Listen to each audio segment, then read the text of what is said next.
Doctor Bakht Singh அவர்களின் ஊழியத்திலிருந்து விடாய்த்துணுக்கு ஏற்ற வார்த்தைகள். ஜூலை மாதம் 11ஆம் தேதி.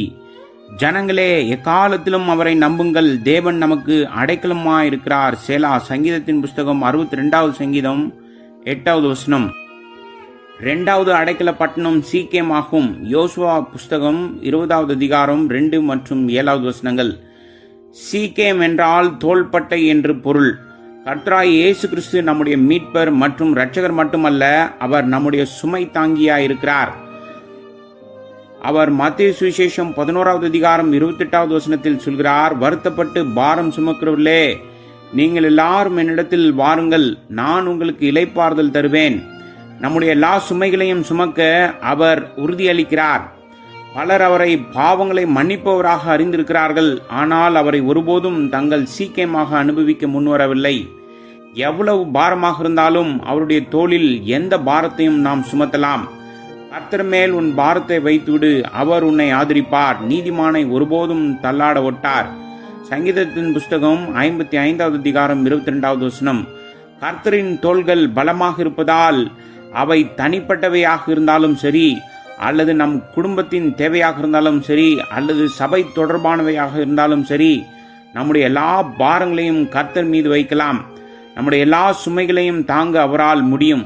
கடந்த காலத்தில் நமக்கு உதவிய இதே தேவன் இப்போதும் எதிர்காலத்திலும் நமக்கு உதவ வல்லவராக இருக்கிறார். 3வதாக எப்ரோன். எப்ரோன் என்றால் ஐக்கியம். எங்களுடைய ஐக்கியம் பிதாவோடும் அவருடைய குமாரனாகிய இயேசு கிறிஸ்துவோடும் இருக்கிறது. 1 யோவான் நிருபம் 1வது அதிகாரம் 3வது வசனம். நாம் மற்ற விசுவாசிகளுடன் ஐக்கியம் கொண்டுள்ளோம். நமது தியான நேரத்தில் பிதாவாகிய தேவனோடும் குமாரனாகிய கிறிஸ்துவோடும் நமது ஐக்கியத்தை நாம் தொடர்ந்து பராமரிக்க வேண்டும். மேலும் நமது எண்ணங்கள், பிரச்சனைகள் மற்றும் சுமைகள் ஜெபத்திலே பகிர்ந்து கொள்ள வேண்டும். நாம் மனித அனுதாபத்தை தேடுவதற்கு முன்பாக நாம் தேவனுடைய தயவை பெற வேண்டும். அப்போது அவர் மற்ற விசுவாசிகளுடன் நமது ஐக்கியத்திற்கான எல்லா ஏற்பாடுகளையும் செய்வார். உணவுக்காக மட்டுமல்ல, மாறாக பாரங்களை பகிர்ந்து கொள்வதன் மூலமும் ஒன்றாக ஜெயிப்பதன் மூலமும் ஆவிக்குரிய வளர்ச்சி பெருகி வரும். நாம் ஒரு வெளிநாடுகளில் அல்லது தொலைதூர இடத்தில் இருக்க வேண்டியிருக்கும் போது நம்முடைய முதல் கவலை ஐக்கியத்தை பற்றிதான். ஆனால் விசுவாசிகள் தனிமையை உணர வேண்டிய அவசியமில்லை, ஏனெனில் கர்த்தர் உதவிகரமான ஐக்கியத்தை உங்களுக்கு கொடுப்பார். ஒரு விசுவாசி இடமாற்றம் செய்யப்பட்டாலோ அல்லது பதவி உயர்வு தந்து அனுப்பப்பட்டாலோ நாம் ஜெபித்து உதவியை நாட வேண்டும். மற்றவர்கள் தங்கள் பிள்ளைகளின் கல்வி மற்றும் பிற குடும்ப காரியங்களை பற்றி கவலைப்படுகிறார்கள். ஆனால் நம்முடைய ஐக்கியத்திற்கும் மற்ற எல்லா தேவைகளுக்கும் எல்லா ஏற்பாடுகளையும் செய்யும் கர்த்தர் நம்மோடு இருக்கிறார். கடந்த பல ஆண்டுகளாக ஐக்கியத்தின் மூலம் என்னுடைய எல்லா தேவைகளுக்கும் கர்த்தர் எப்படி அற்புதமான ஏற்பாடு செய்திருக்கிறார் என்பதை நான் கண்டேன்.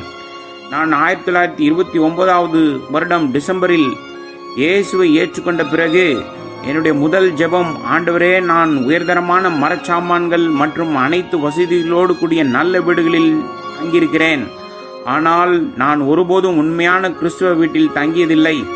எனக்கு எந்த வசதியும் வேண்டாம், எனக்கு உண்மையான கிறிஸ்தவ வீடு மட்டுமே வேண்டும் என்று கேட்டேன்.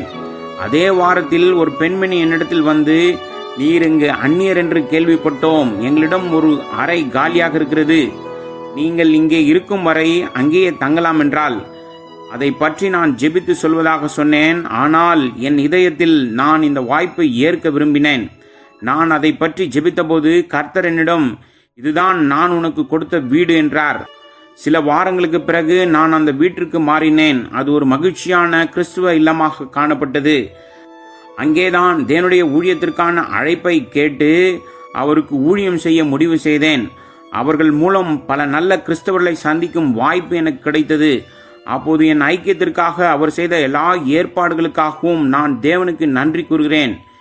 இவ்வாறு தேவன் ஒவ்வொரு நாட்டிலும் ஐக்கியத்தை வழங்குகிறார். இப்படியாக உண்மையான அர்த்தத்தில் என் தேவன் என் எப்ரோனாக எனக்கு மாறுகிறார்.